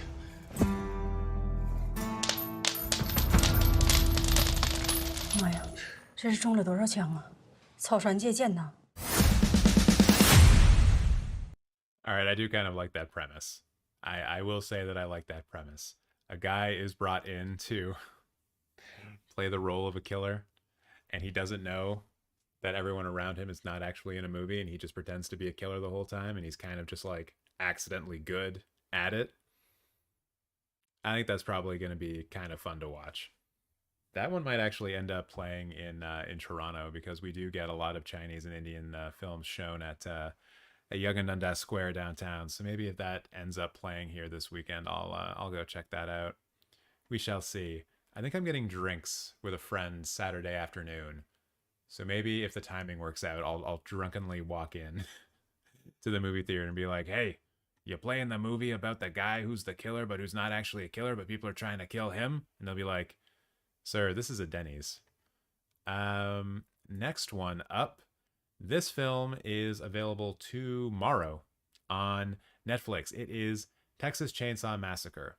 Now, if you're wondering to yourself, hey, they've made lots of Texas Chainsaw Massacres. How does this fit into the Texas Chainsaw Massacre lore? And I think the easiest answer to that is that no one knows for sure, which is not true. There's a guy on Twitter. Actually, maybe I can bring this up. Yeah, because it is on Twitter, and I think the guy tweeted back at me, so I'd be able to find it pretty easily. By the way, follow me on Twitter if you haven't already. Yeah. So this guy, Alex DiVincenzo, who writes for Broke Horror Film, I guess, or something. He's a pop punk defender. You know what? I'm going to give this guy a follow right now. Good for him. Not everybody is a pop punk defender. I still need a friend to donate me their Netflix account. You know, if you get in the Cinemateq, no promises, but if you get in the Cinemateq Discord, maybe someone there will do it. Ooh, someone just did something. Oh, yes. Someone just liked a reply that I had to something. Way off topic. So let's just continue to talk about Texas Chainsaw Massacre. So this individual, Alex DiVincenzo, the pop punk defender, gave us this, which is the Texas Chainsaw Massacre timelines. And I didn't realize it was this convoluted and stupid until I saw this. So the original timeline, fairly simple. You get Texas Chainsaw Massacre 1, 2, 3, and 4, all nice in a row from 1974 to 1995. Simple. Very, very simple. Then you get the remake timeline. So in 2003, they remade the Texas Chainsaw Massacre and just called it the Texas Chainsaw Massacre. And then I guess they made a prequel to the remake called the Texas Chainsaw Massacre at the Beginning, which came out in 2006. All right. So already that's a little confusing to me. Why would you make a prequel to a remake when you could just make a sequel to the remake? And that seems like it would make a lot more sense. But I guess not. And then there was a reboot timeline, which I also don't fully understand. So you'll see that in 2013, they made a film called Texas Chainsaw. And that is a full 7 years after Texas Chainsaw Massacre, The Beginning, 2006. So you have Texas Chainsaw, comes out in 2013. And then you have Leatherface, which comes out in 2017. Leatherface is a prequel to the original Texas Chainsaw Massacre from 1974, and Texas Chainsaw is a sequel to the original Texas Chainsaw Massacre that came out in 1974. So you have a prequel to a film coming out after the sequel to the original film came out, and we're supposed to just somehow understand that all of these films work together in a row. I don't get it. I don't get it at all. And then you have the legacy timeline, which is Texas Chainsaw Massacre from 1974 and the new film that we are about to watch the trailer for. Are you confused? It's okay if you are, because this is redonkulous. I also don't even know if I would consider this more or less confusing than like the Halloween timeline, considering there's like 3 different ones at least. But the fact that there are 4 here is pretty wild. And a lot of these films I didn't even realize existed until I saw this. Like the Leatherface movie from 5 years ago. No fucking idea. This movie, Texas Chainsaw, from like almost 10 years ago. No idea. I knew about this one because one of my friends was like really obsessed with the trailer. And that's about all I knew about it. There'd be no MCU without the Texas Chainsaw Massacre cinematic universe. Bold claims indeed. All right, so let's check out the trailer for this, remembering that it is a direct sequel to the 1974 original classic film, The Texas Chainsaw Massacre. Cinema mode. And it's on Netflix tomorrow.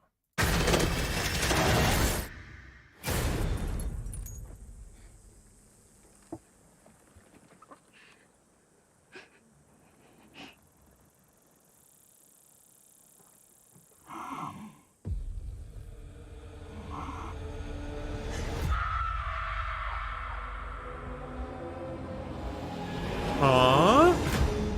I love that shot.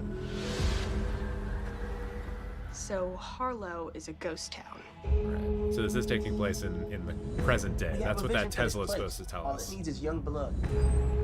I don't want to live here. This is a chance for people to start fresh somewhere. Somewhere safe. Hey guys, you should see this. What are you doing in our house? You really shouldn't be here.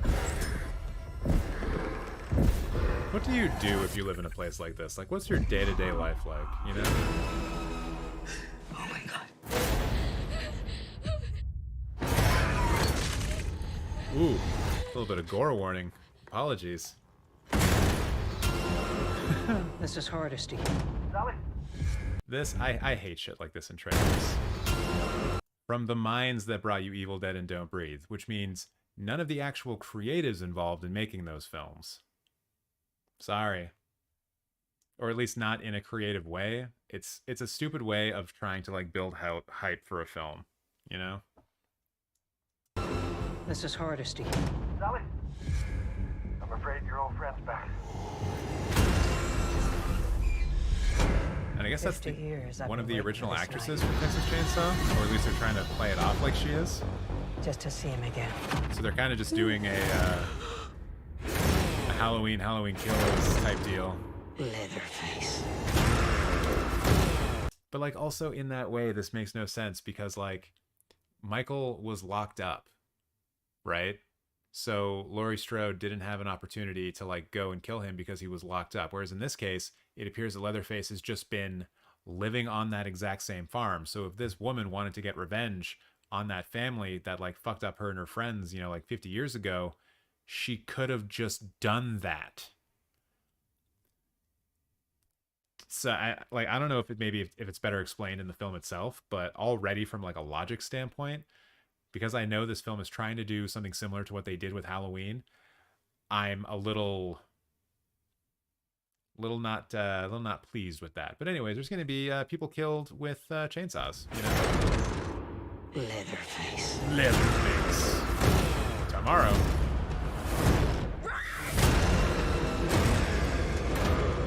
Looks like it's you that he wants. I'm not gonna let him kill you.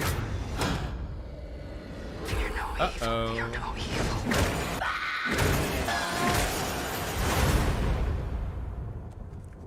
This is fucking stupid. Try anything and you're canceled, bro. Oh fuck. Like that is a cool kill scene, but like the try anything and you're canceled, bro. Guy's got a chainsaw.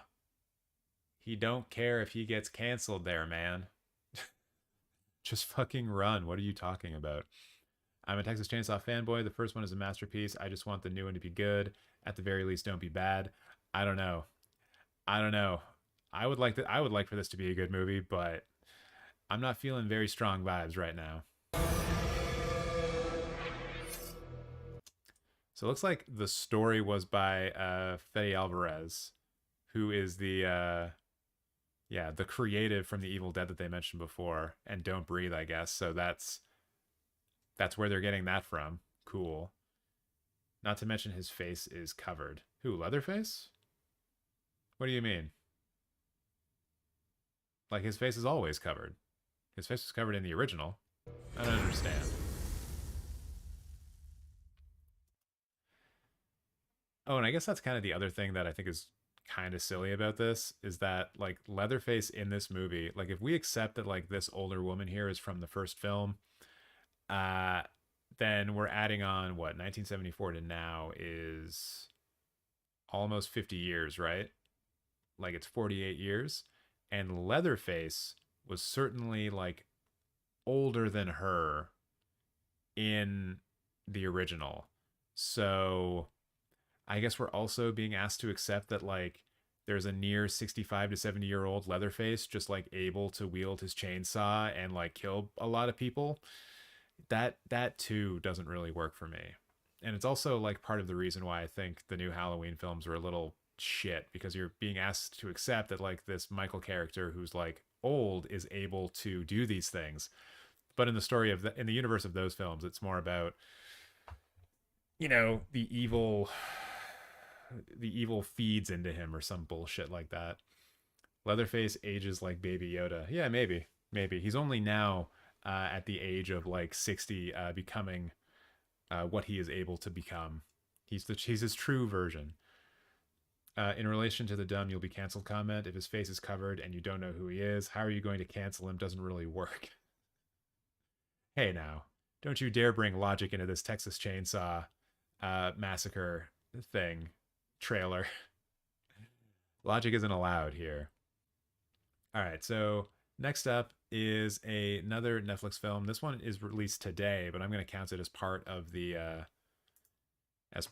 what counts for this weekend, because I saw Uncharted today, and that counts for the weekend. This is Fistful of Vengeance, which I did not realize is actually a sequel film, a season 2 film for Wu Assassins, and it sounds like it's going to be, like, finishing the series. And I saw this trailer when it came out, like, a while ago, and it was still kind of interesting to me because it has some actors in it you may recognize if you're into action films that come from Asia. So why don't we just give this a watch, and then we can have Dory let us know why it's as terrible as he thinks it is. Jen's dead? Our target took her out. Kuan Shi, Queen of the Bangkok underworld. If it gets us closer to Jenny's killer, that's all that matters. A kidnapping mission in broad daylight. I have to go. We're going together. I might know someone crazy enough to help. You boys are on a suicide mission. This woman you're dealing with, I kind of dig the song. she needs to be stopped.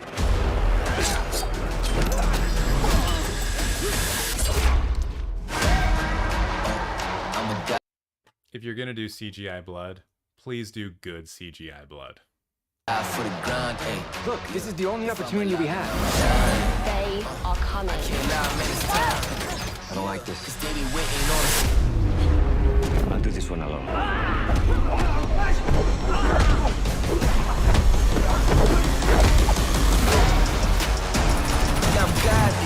know what your problem is, Kai? You think you're better than us. Eyes on the prize, try to rewind. Stop their hands up times to give them a sign. But I climb like Tony Hawk, ride till the wheels is off.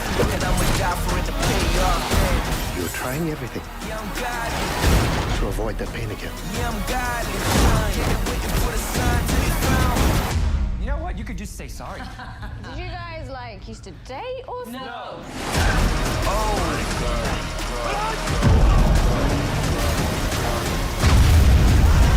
This ends tonight.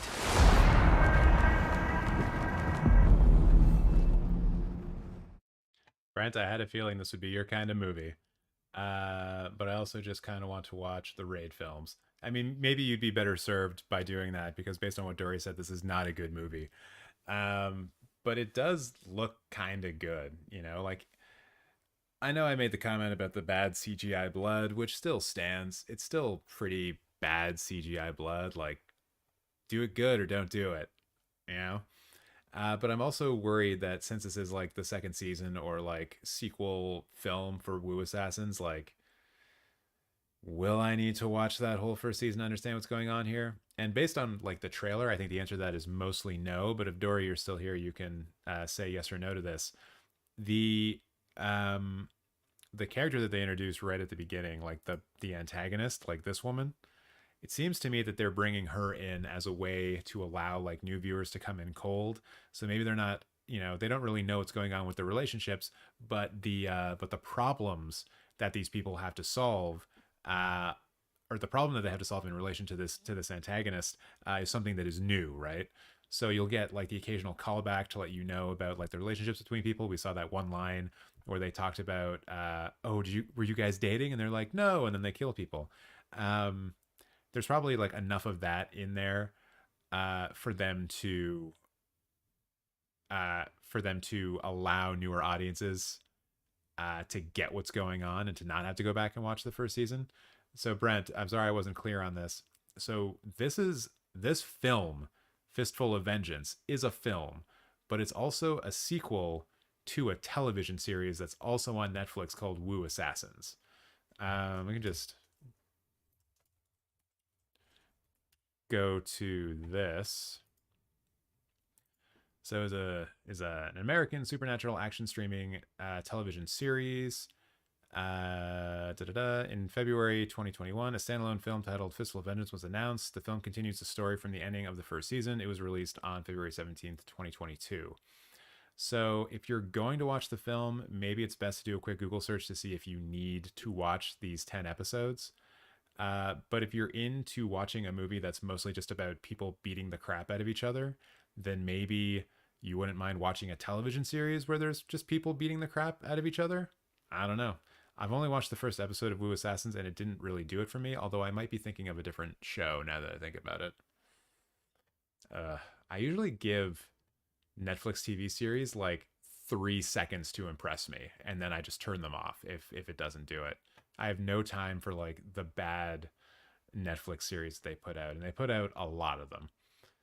So yeah, that one, Fistful of Vengeance. If you want to see some people get punched in the face a lot, that's probably the one that you want to go for. Now we're getting into the wide theatrical release films, and this first one is called Cursed, or The Curse. And I was actually, no, I'm not done talking yet, trailer. I was actually surprised that this one is getting a wide release, mostly because it's a horror film and it's February. Maybe we're just in that time of the year where there's a couple of open theaters, theatrical slots, you could say. Uncharted is certainly taking a few. Dog is certainly taking a few, but maybe this is a good time of the year for a horror film to sneak out there on like 1,000 screens or something like that and do as best as it can. Could be. So let's take a look at this. Let's not get too scared either. We're all here for each other. Remember that.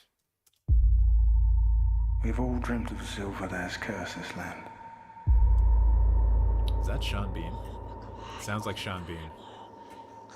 Look at those grills. Judas asked, "What are you willing to give me if I deliver him over to you?" Hey, that's not very nice. We'll all pay for the sins made by our elders. An impressive thrill ride. There's a manor house. They've sent for me regarding their son who's gone missing. It may be connected to what you've been looking for. Not for the faint of heart, huh?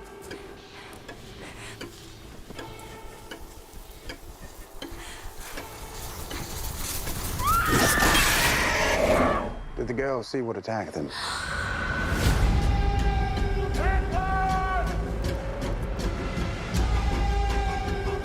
What's happening here?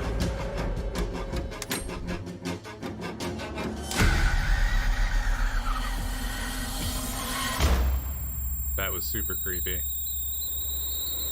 Oh, I love that kind of shot. I'm gonna go back and look at it.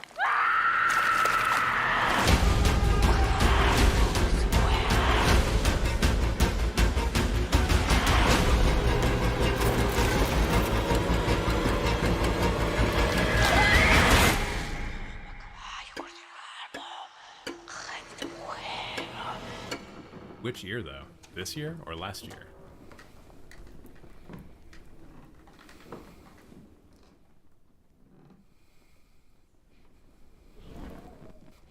You're fucked, my dude. So, yeah, I just want to see if I can find that one shot again. Basically, it looks like just a woman. Yeah, this. I love this. You get someone elevated off the ground, you point the camera down, the camera's stationary, so it's just like the feet are still and everything else is moving around it. It looks so creepy. Also, this shot is pretty creepy. And I will say about this trailer, for the most part, it intrigued me a lot about this film, but I wish we did not see the face of the main antagonist. Maybe he's not actually the main antagonist, but it looks like he is. And I really want films like this to kind of pull back a little bit on showing the antagonist, especially in horror films. Like, leave that as a bit of a surprise, please and thank you. Also, hello to all the people joining in.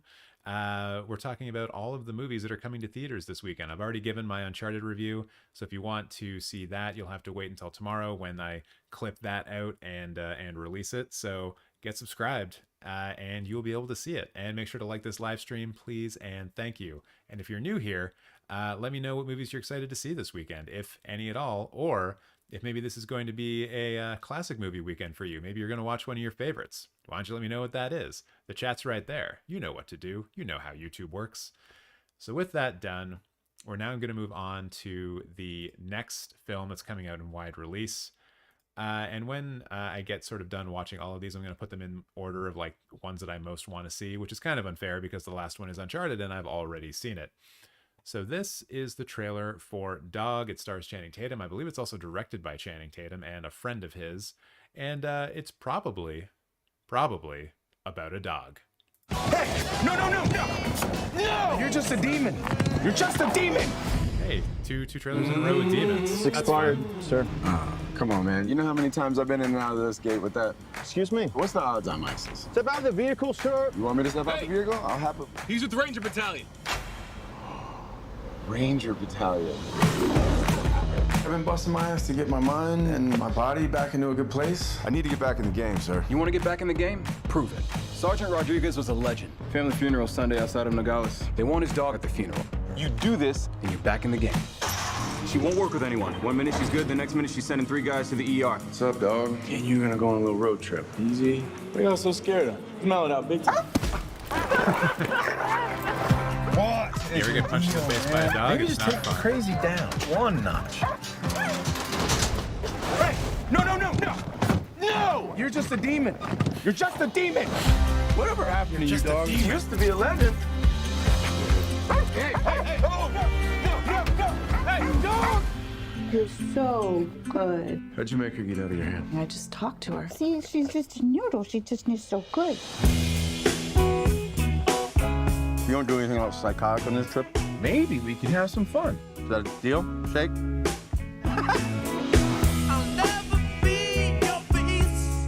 Lulu, is that you?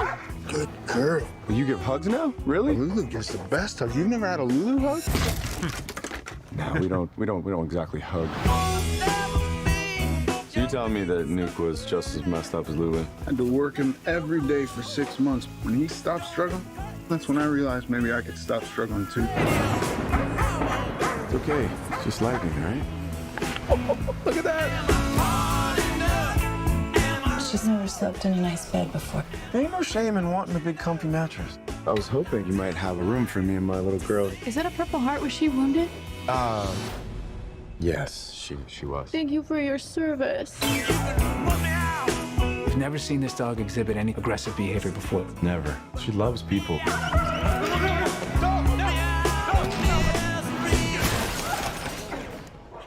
Oh my God, I can see. You're definitely not the girl I thought I'd be in the tub with, but I'll take what I can get at this point, I guess. Casual reference to bestiality at the end. I will say I'm kind of over movies using the whole like person pretending to be blind thing. Like, let's just not do that anymore. I don't really have a good reason. I just am over it. You know, kind of like how the Ontario government is done with COVID. I'm just kind of done with that. But yeah, it seems like this is just a movie about a dog who has PTSD. So I imagine this whole movie is going to get into the struggles that veterans go through when it comes to PTSD. And it's just going to use the dog as a way of approaching that. So it's a little more approachable, a little bit more family friendly. Some of the movie looks kind of good. There were a couple of moments like early on where, like here, like I was actually kind of into the composition of this shot, the lighting in it, how it's all sort of put together. Seems like it was fairly well made. I don't know how much I want to watch a movie about a dog. Although Channing Tatum, as Brent says, is really cool. Except when he's doing this. Jesus Christ. Yeah, not a fan of that. Just not a fan of that. But yeah, it's out wide. You'll be able to see it. I don't know. Does anyone here want to see it? Let me know. Get in that chat. Let me know this is the kind of movie you want to be watching. And then finally, we have Uncharted. I will be showing the first trailer, which I believe probably gives the least amount away about the actual story. I think there is a second trailer that maybe gives a bit more away. This is also kind of a longer trailer as well. And if this sort of trailer makes me think about anything from my review that I want to also discuss, and I'll do that. I also see that someone subscribed here in the mini feed. Haley Cantor, thank you very much for the subscribe. If you're here still watching, get in the chat. Let me know what's up. What's your favorite movie? What's been your favorite movie of 2021?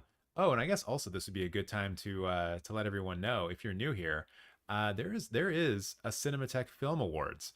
We are currently in the nomination voting part of it. Those nomination ballots will no longer, or they will be closed tomorrow at midnight Eastern Standard Time, or whenever I get home from the movies tomorrow night, which will be around midnight, I'm sure. So the link is in the description box below.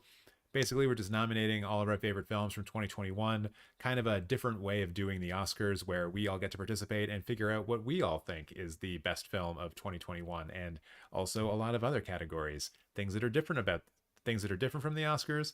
The performance categories are not gendered, so it's just best performance, best supporting act, best performance, and best supporting performance. Also got categories like best horror film, best sci-fi film, best sci-fi film, best comic book film, best fantasy film, also best stunt performance, something that the Oscars does not do, plus a lot of other categories that you are probably familiar with if you are into the Oscars. So nominations close tomorrow. I will be announcing the final nominees on Sunday, and that's when we will all start voting on the final, based on who the final nominees are, which I'm pretty excited for. So make sure to come back Sunday, 6 p.m. Eastern Standard Time, and I'm going to be announcing all of those wonderful nominees that we've been voting on. We're already up to like well over 50 nomination ballots cast, which is like 10 times the amount that I was expecting, to be perfectly honest. So it's pretty wild. It's pretty cool. And I hope you will participate, especially if you're just coming across the channel now. So with that said, I will start playing this Uncharted trailer. And if there's anything that pops to mind after watching it, I'll let you guys know and maybe add to my review.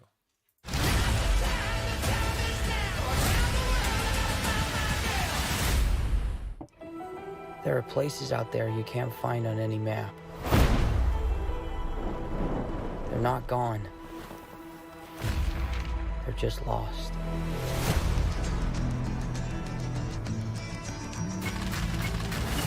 Hey, kid. A little young for a bartender, aren't you? A little old for prom, aren't you?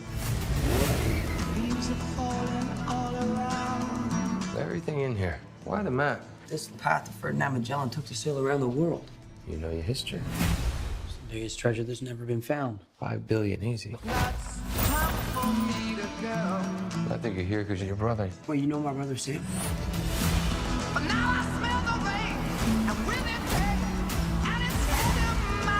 If we find that gold, we find him too. Who the hell is this? I'm a friend of Sully's. Sully doesn't have any friends. I should know I'm one of them. You are a collector. Well, I dabble. I don't dabble. My family has been looking for this fortune for a very long time. So much blood.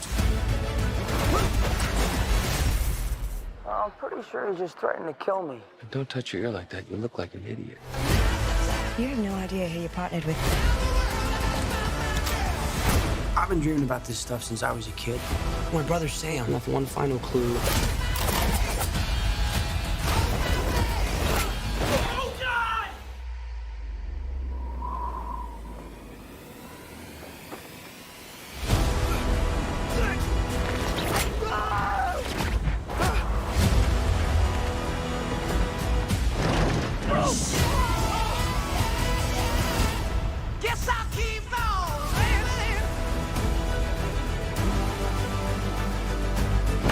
Oh my God! I shouldn't have come out to play with the big boys, Ian, because you're about to get a proper Scottish welcome.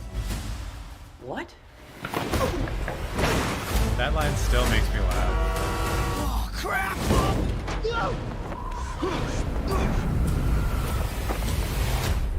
Exclusively in movie theaters. Exclusively. So what I'll say about this from rewatching it is that about 90% of the film is in this trailer. Things that I alluded to in my review, talking about like the end sequence of the film, that's not actually shown at all, which I'm kind of impressed by. I think the furthest we get into the film in the trailer, basically that shot where Tom Holland like sees the ships, I think that's about as far into the film as the trailer goes, and there's still a good 25 minutes, basically like the entire finale is beyond that. So this trailer is showing you a lot, but it's not showing you like the very end. And as I also said, you don't really get a sense from this trailer that this is going to be like a go around the world, find stuff, find clues that lead you to the next location. Like, you don't really get that. Hey, it's another bot. What's up? A Fusk. Welcome to the chat. So yeah, I feel like having rewatched that, I am very satisfied with my original, what I said originally about how the trailer doesn't really tell you the structure of the film very well. It just kind of shows you the highlights of it, which I guess is what most trailers are. But I will say, I do want to come back to this because I did notice it. So remember when that one scene where I was talking about how like talking about how pickpocketing is magic in this film? Oh, here's that shot I was talking about. Find him too. This is probably the latest part of the film that this trailer goes Who the hell is this? I'm a friend of Sully. to. So this is where the pickpocketing is magic scene occurs, and the woman Chloe on the right does the pickpocketing, and it's Tom Holland obviously wearing the backpack and has the thing in it that she pickpockets. This is as close as they ever get. It's not like she goes in for a hug. She doesn't do any kind of like mysterious thing that allows her to gain access to it. She is just somehow able to take something out of Tom Holland's backpack from this distance without him noticing. And he, to my recollection, does not turn her back to her. So how does she accomplish this? Pickpocketing is magic. Probably should have put a little bit of a spoiler on there, but it's kind of in the trailer. It's kind of right there. So yeah, not the biggest fan of how the film did that. And also now I'm just really concerned that maybe I was like writing a note or something when she did the pickpocketing and that's why I missed it, but I don't think so. No, I was paying attention to that part of the film. I was paying attention for all of it. You can trust me. I promise. So that is Uncharted. So those are all of the trailers for stuff coming out this weekend, at least for things that I'm aware of. Maybe there's like some Hulu originals coming out this weekend that I don't know about because I don't have Hulu in Canada. But let's put these in order of things I'm actually interested in seeing. I'm kind of just going to exclude Uncharted because I've already seen it. gonna say that The Cursed actually looked pretty fun. And then also this Wild Strawberry Mansion film looked pretty fun too. I'm not that interested in Dog, but it was a decent enough trailer. Maybe we put that in 3 for now. I've already seen Banquet, so I'm going to exclude that one as well. This fairy tale one must go absolutely dead last. And then, yeah, I think this is actually a pretty good order right here. So we've got The Cursed being a film that I haven't seen. Strawberry Mansion, which is that weird as hell like indie one that we saw. It's got all kinds of like wacky visuals. It just looks real weird and wild. And then we got Dog with Channing Tatum. Actually, I would put that below. I would definitely go see the Chinese comedy movie that we saw, Too Cool to Kill. I would definitely go see this before seeing Dog. 100%. Probably also would see Texas Chainsaw Massacre over Dog too, now that I'm being honest about it. But would see Dog over Fistful of Vengeance because I don't know anything about Fistful of Vengeance or Woo Assassins. So yeah, that's kind of the order I'm going in right now. Things that my levels of excitement for these films are The Cursed at number 1, Strawberry Mansion, Too Cool to Kill, Texas Chainsaw Massacre, Dog, Fistful of Vengeance, and A Fairy Tale After All exclusive trailer. And I definitely just do not want to see this movie at all, even though it does have a goth queen in it. You can't always support goth queens. So that is pretty much all I had planned for today. We also went through some of the news already, although maybe I'll just, because I kind of showed this, so I'll just show this particular tweet. So this was in response to the Francis Ford Coppola thing that I mentioned before. This obviously is a quote here that says, "There used to be studio films, now there are Marvel Pictures, one prototype movie that is made over and over and over and over again." That's a quote from Coppola that we read before. And then Silas Lesnick saying, "Speaking of releasing the same movie over and over and over again, we get Apocalypse Now Redux, Apocalypse Now Final Cut." And then me saying, "Yeah, but I like these movies, so it's different." Which is, you know, how I'm... It's how everybody is. Don't you dare say a bad thing. Or as soon as you say something logical, I will completely disregard it if it is a bad thing about something I like. Okay, I'm ready for bed. I made a list of film-related words for you, TJ, if you're interested, plus some film-adjacent ones related to titles. Some are even combos. Oh my goodness. Yeah, let's see them. Don't know if I'll add them all to the list because I got a pretty good list already, but can always add more to the film list. I guess you could probably just email that to me if you're going to bed. For the people that are here, for the 6 people that are here, like, hello. You are all amazing and wonderful people. Is there anything that you would like to discuss or chat about? I woke up a bit late today because I was stupid, and I ended up being on YouTube way too late last night. So I probably got another little bit of time in me if y'all are interested, but we're creeping up on 2 hours, and it is later in the evening. It's actually kind of like, I don't want to say it's weird or wild or different, but like when you can see that you have like a certain amount of concurrent viewers, but like no one's in the chat, it just kind of makes me wonder, like, all of y'all are just out there watching me, not interacting. Like, it's cool. You do you. And I appreciate all of you being here and hanging out. But, like, talk to me, you know? I like it when people interact with me. And if you're here and you haven't done so already, please like the live stream. I would appreciate that. It helps get it out, helps people see it. I guess someone knew that I was going to say that and beat me to it. Thank you very much. We've got more likes than we've got people watching, which is always something I like to see. Feels like cheating, but I also know that people watch and then leave. So cheers to them as well. They liked it enough to be here, but they didn't like it enough to stay. Weird.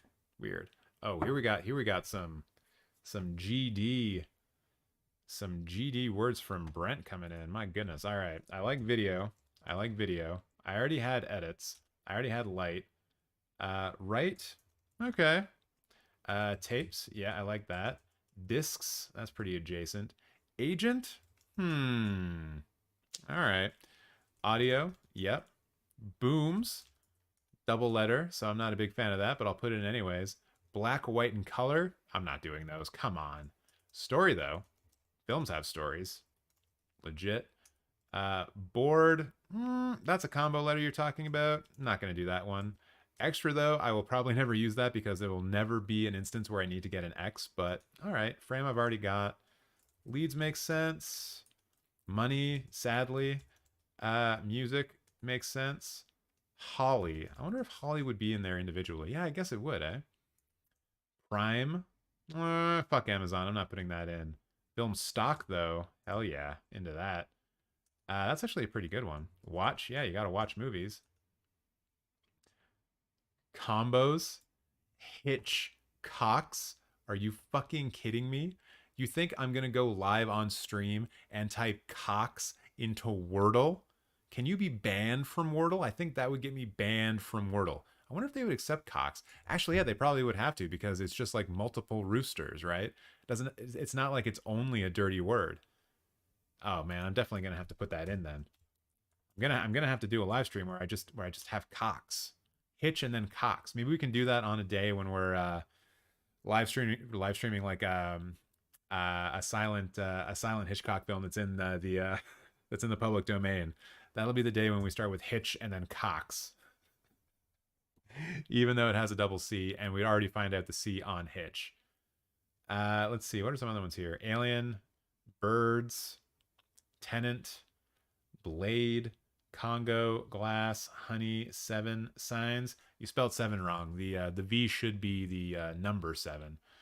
I'm probably not going to include those unless we do like very specific live streams, you know, that are like based around Blade and or Blade Runner or Congo or, you know, M. Night Shyamalan films. So yeah, I'm not going to do that, but I do like Hitchcock's. Ridiculous. And yeah, I mean, Sixth Sense, that would get pulled out if we need them. Once again, if we're doing like an M. Night Shyamalan type day. But okay. Seems good. Seems like we got a pretty substantial list here. I think I'm up to what, 40 words ish in my list? Yeah, 40. God dang. Well done, everybody. Which is really just well done to me and Brent. Those are the only people who get praise right now. Good job, Brent. High five to you. Do you think Sean Baker will ever direct a Marvel or DC film? I don't know. I don't really know the guy at all. And I know it's an interesting kind of question because there are some indie directors who we probably don't want to go that route. But at the same time, like, Sean Baker is a guy who needs money. Like, we all need money, right? So if Marvel comes along and says, hey, Sean Baker, we really want you to do like a film or a TV show for us, here's like a couple of $1 million, he probably looks at that and says, oh, not only can I support my family, but I can also probably make a couple of movies with this, like after I'm done. So yeah, I mean, there's a possibility, but I don't know if see the thing with Sean Baker, he hasn't really done anything at the size or scale of a Marvel film. And there are a few other directors who have done Marvel films that that is the same for, right? Like the Captain Marvel directors come to mind. I think they had mostly just done indie films before that. So in those particular cases, like, they're more than likely not as directly involved as someone like a Sam Raimi who can come in and just be like, bam, like I'm used to making big Spider-Man movies, so I'm totally fine like directing a Marvel film, like no problem. So I can only imagine that in the case of like a Sean Baker or like independent directors, independent filmmakers who haven't done a big budget film, if their first big budget film is a Marvel film, I imagine that means they're giving up a lot of creative control in order to be involved in a Marvel film and just be called the director. Yeah. And I don't know if Sean Baker's the type of person who would give up that much control, even if it was a really good paycheck. Maybe it is. Maybe he is. And I wouldn't begrudge him for that because, like I said, everyone's got to get paid. But yeah, I don't know if he would. Chloe Zhao sold out ASAP. Well, you you gotta make your money when you can. Good for her on Nomadland. I don't know how much she actually made for that, but she can probably live off of her Marvel salary for a little while. I've kind of figured it out for my own life, and if I just suddenly had $5 to $6 million dropped in my lap, I would be able to live and not work another day in my life. That's about the minimum that I would need in order to do that. And I don't know if I accounted for inflation in that, but I think I also have I'm also going to grow the amount of money over time as well. Kind of just thinking about if I were to make $50,000 a year for 50 years, then I would need, I don't know, I think what, $2.5 to $3 million for that. And then, the other millions for that is just greed. It's just greed. No big deal.